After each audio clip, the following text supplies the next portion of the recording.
Hello ladies and gentlemen, and welcome back to my channel for another Bandai Tamashii Nation's S.H.Figuarts Dragon Ball Super Superhero figure unboxing and review. Such a mouthful.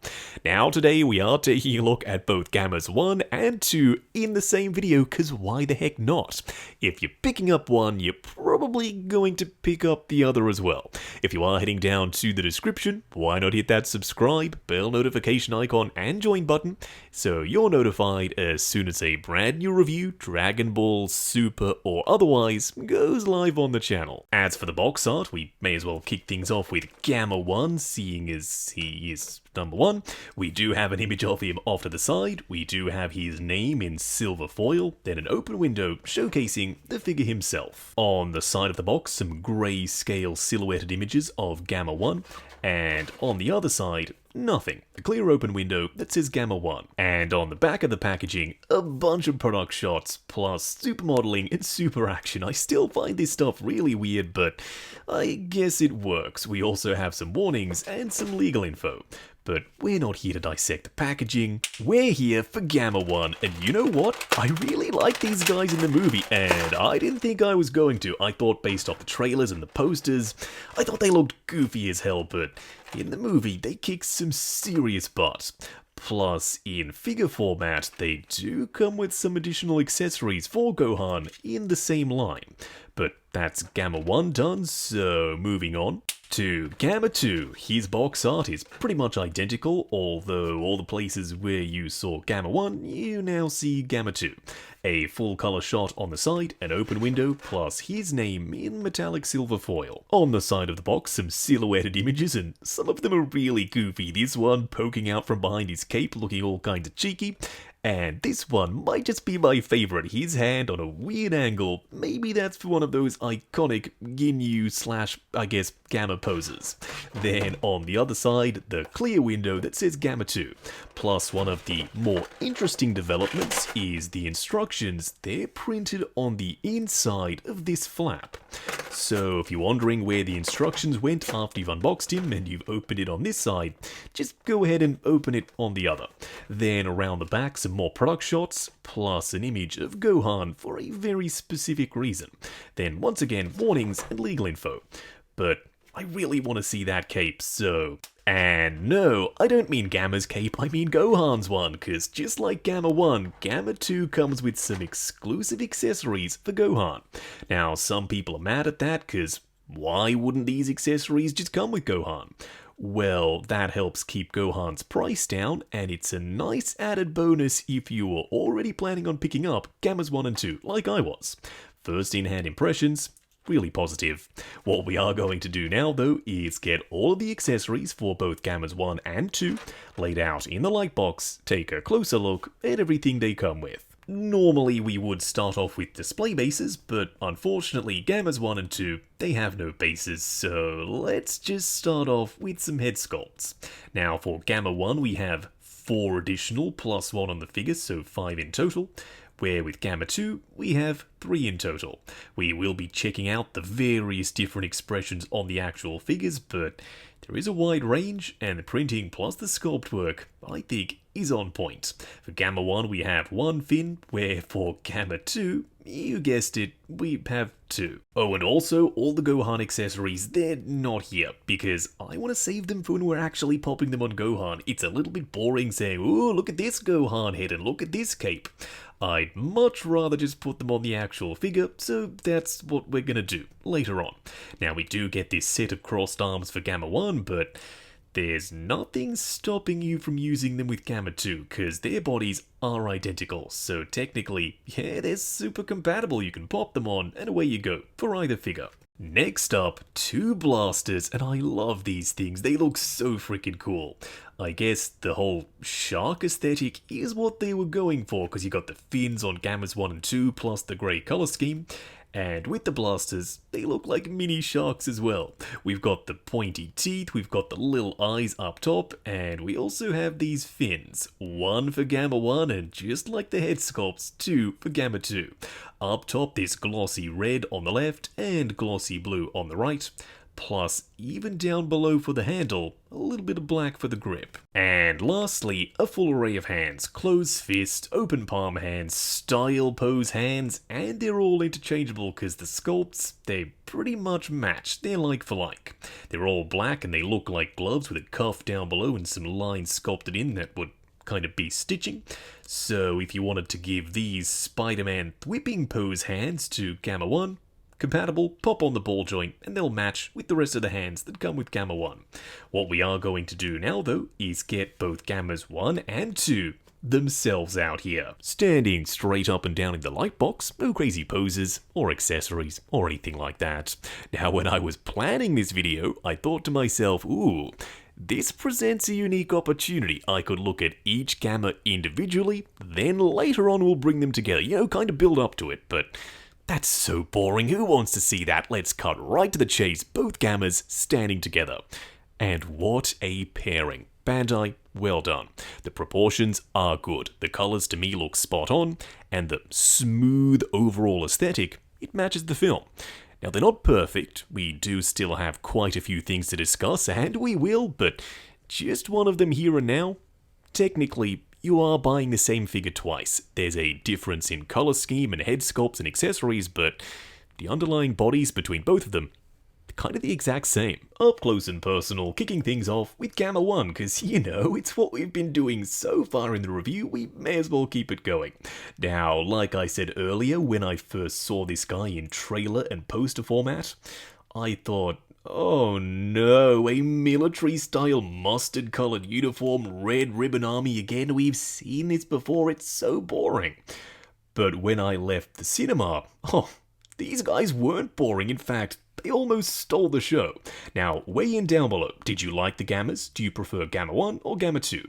Or do you like them both? For me, I prefer Gamma 2, but this guy, he's still really cool. He's got the fin up top, he kinda looks like a shark, which is helped by the grey colour scheme. Darker grey with lighter grey, and this is the more neutral faceplate option. And his eyes with the little cat pupils, it all works where really, I didn't think it was going to. As the saying goes, never judge a book by its cover. I did, and lo and behold, I was wrong, but in this instance, I'm glad I was. Now, if they did suck in the movie, then picking up these guys to get exclusive accessories for Gohan, it would have been a really bitter pill to swallow. Luckily though, it's not something we really have to discuss because, like I said, they were cool. Now, I have also swapped out the arms to kind of match the expression. He's pissed off, he's got the frown and the frown lines up top. Dig the head sculpt. What I don't dig though is popping on these arms was super challenging, because there are these floating cap pieces, you have to bring the arms all the way out and push them in position, and while you're trying to push them in, these pieces, they're floating around constantly. Luckily now, because they're wedged in up the top, they're locked in position. When you have them on though, it absolutely works. Everything looks nice and seamless except for those floating cap pieces, and they do sit flush to the body, both top and bottom. I'm fully aware that what I'm about to say is going to ruffle feathers and is kind of a contradiction, but this head sculpt, it almost looks a little bit too cartoony. I know that sounds stupid because Superhero is based off Dragon Ball Super, which is an anime, essentially a cartoon, so it should look this way, right? Actually, no, I don't think so. It's completely devoid of detail for his mouth. It's a straight line and no definition for his teeth whatsoever. Whereas this movie was 3D animation. So for me at least, I would have liked to have seen just a little bit more detail. Like this one, it's so expressive and it's so much fun. It works for a ton of different poses. One eye is bigger than the other, he's got a top and bottom row of teeth, and the central part of his mouth is painted in purple, kinda to mimic shadow. It does work for action poses, or even for a pose that's like, stop, wait, don't blast me. The option's pretty much endless. And lastly, my favourite of the bunch, he's all out angry, he's ready to kick some serious butt. If you want to go for an action pose, this is the one you're gonna want to use. Now I do have him holding his pistol, but what's this, a second pistol? Well, technically yes, but Also, kind of no. Now, instead of having the main pistol slide into the holster, you have a second one. It has a peg instead of a barrel with pretty much no detail, so if you are having him just standing there or fighting without the gun, this is the one that slides into the holster. Couldn't they have just had this one slide into a rubbery plastic holster? Yes, absolutely, but who knows why Bandai do the things they do. I guess they wanted to keep the holster just a little bit slimmer and more accurate to the movie. Whereas if this rounder barrel had to slide in, it mightn't have worked as well. Normally, I don't really go in for sculpted plastic capes. I much prefer wired fabric. Yes, even at this scale. Because they're cumbersome, they're often hard plastic, and they do kind of drag the figures down because they can be quite heavy. With this guy, same thing, I still don't like sculpted plastic capes. I do like the colour and the wrinkles sculpted in, the flow, if you will. Plus, it is articulated. You can hinge it out and swivel it from side to side. Up top, this cap cover piece that's meant to hide the connection to the body, and it does that well, is rubbery plastic. There are some more wrinkles and it blends in just okay. There's a bit of a sheen difference because this is hard plastic and like I said, this is rubbery plastic. Maybe someone will come along and make some sort of replacement cape that can swap out up the top, but so far it's not the worst plastic cape I've seen, but it's also not the best. You're probably noticing we're spending a bit of time on Gamma 1, that's just so when we get Gamma 2 out here, we don't have to spend as long. Now there is some visible ugliness here, this cut across his torso, so when you get to articulation, these buttons can get out of alignment. So when you are posing him, just make sure everything is in the correct position. These shoulder pads, super weird design plugged in with a ball joint, but I guess when they are pushed in, they do kind of work. They give them the illusion of flared shoulders, but this, so funky. They could have done so much better. And then for the elbows, once again, very functional. I mean, that bend is crazy, but from the front, that is a super visible and super ugly joint. There is some wrinkling top and bottom where his jacket would be cinched by his belt. And the paint, as little as there is cleanly applied. All the buttons, the one for Gamma 1, and of course, Red Ribbon Army on his shoulder. Then for his cuffs, more paint for the buttons. He also has a free-floating belt, but maybe a little bit too free-floating. It kind of has a mind of its own, just like the cape. The buckle is done in metallic silver, and his pistol, the faux one, is holstered in position.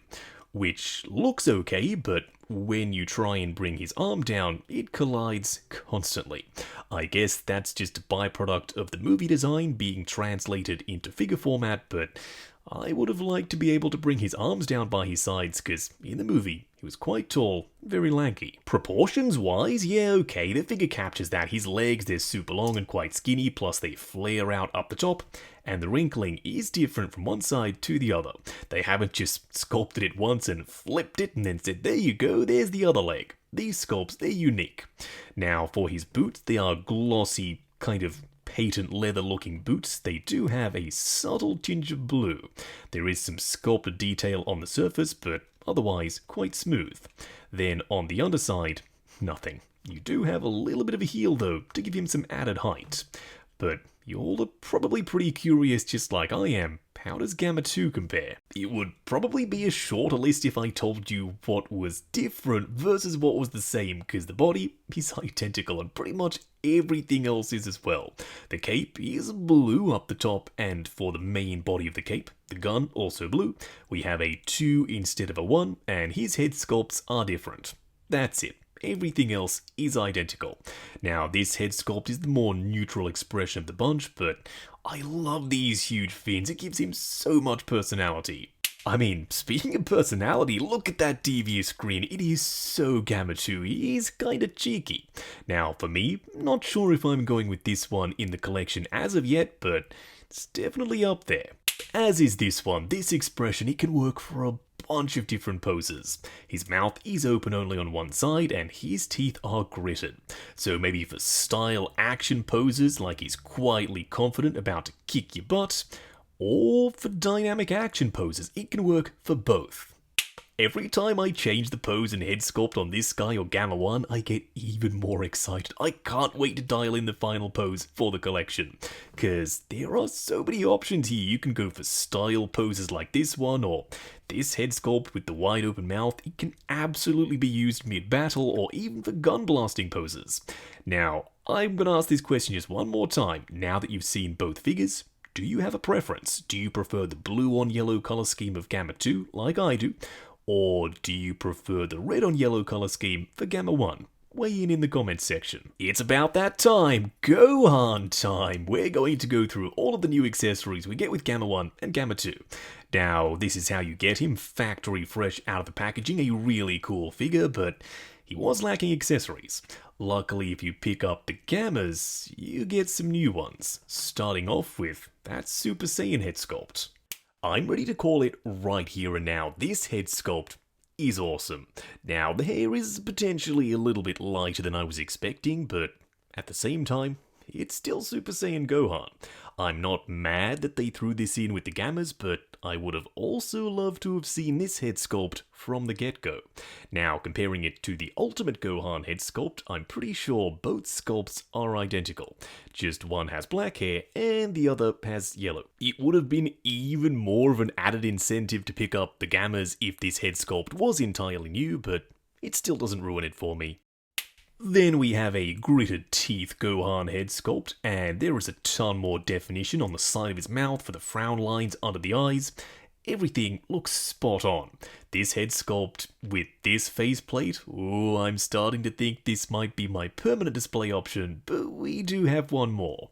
Okay, who pissed off Gohan? Cause he is furious. His mouth is wide open and that expression is so freaking mean.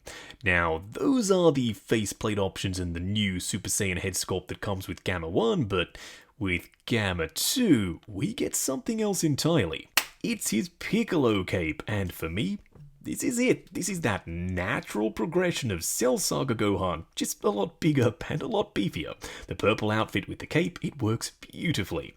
Now, the cape is rubbery plastic up top, and the reason I'm holding it down is it kinda springs up and covers his chin. Fingers crossed when he's standing there though, gravity will take over because the back part is quite heavy, and hold it down and in position. Because it doesn't peg in place, it literally sits there. Around the back you can hinge the cape back, but it doesn't really want to stay because it's super heavy. It's also hard sculpted plastic. Now with this head sculpt, his hair is a lot messier and he's wearing his very studious glasses. I did try and use the faceplates from the Ultimate Gohan head sculpt, but they're not really compatible.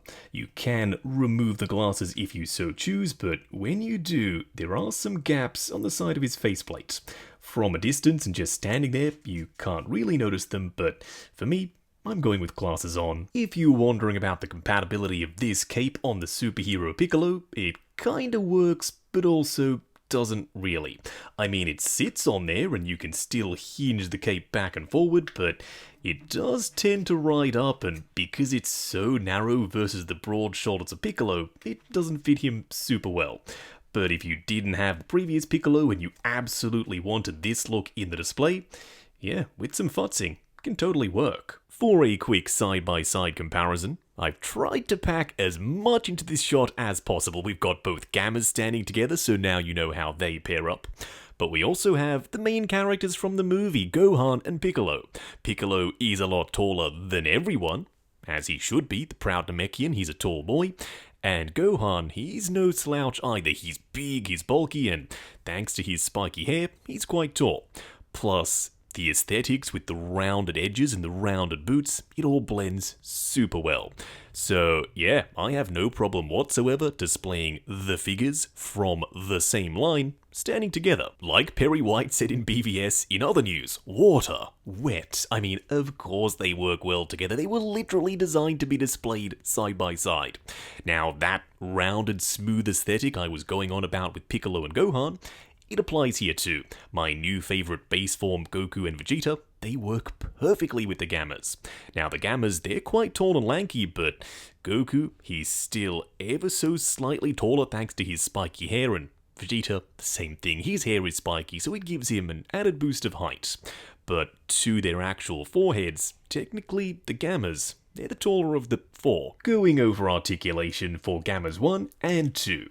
Their articulation is the same because their bodies are the same, but we'll go through both of them, in case you don't believe me. Starting off with the head sculpt, a ball peg at the bottom of the neck, and up top a ball peg with a hinge and swivel. Looking forward to there, looking up to there, swivel and pivot side to side. The arms will go up to there, they will go forward and back. Absolutely hate these shoulder pads. Butterfly joint that also goes up and down. Swivel at the bicep, double bend at the elbow which goes way past 90, then a hinge and swivel for the wrist peg. Around the back, the cape is on a hinge, so it should get out of the way when it comes to posing. The torso does crunch forward and back, swivel and pivot. The legs will go forward to there, hindered slightly by the soft rubbery skirt going out to there. Swivel at the upper thigh underneath the skirt. Double bend at the knee with a cutout around the back for maximum range of motion. Then a double ball peg for the ankle, good for forward and back swivel and ankle rocker. And lastly, toe articulation. Is this really necessary? No, not in the least, but let's do it anyway. The head sculpt, ball peg and ball joint plus hinge and swivel combo, going forward, going back, swivel and pivot. The arms will go up, they will go forward and back, butterfly joint at the shoulder, with a crazy amount of range mind you, that also goes up and down. Swivel at the bicep, double bend at the elbow, looks ugly but goes the full way. Then once again a hinge and swivel for the wrist peg. The torso does crunch forward and back, swivel and pivot. The cape does hinge outwards. The legs will go forward to there, going out to there, swivel at the upper thigh, double bend at the knee, double ball peg for the ankle for forward and back swivel and pivot, and lastly, once again, toe articulation. Wrapping up on Bandai Tamashii Nation's S.H.Figuarts Dragon Ball Super Superhero Gammas 1 and 2. Did I get it all? I think I did. Now, going into this, I was really excited. I didn't think I was going to be, because these characters, they weren't even on my radar when I first saw the poster in the trailer. I know I've said this and I don't mean to beat a dead horse, but these characters, I thought, oh, they're gonna be so bad. They weren't. They were awesome, so as soon as I saw the movie, I got way more excited for these figures. Now that I have them in hand, oh, they're fantastic. But they're not perfect. Now, I don't love the shoulder pad design and the hard sculpted plastic cape. It's cumbersome and hard to work with, plus kind of makes them topple over from time to time, pose depending. Everything else, totally fine with. The array of accessories, the articulation, the fact that you get multiple different head sculpts for each gamma, and the icing on the cake, you get extra accessories for Gohan. So just by the sheer fact that you're picking these guys up, you can improve an existing figure that you already likely have in the collection. That doesn't happen very often, but going forward, I hope to see that just a little bit more.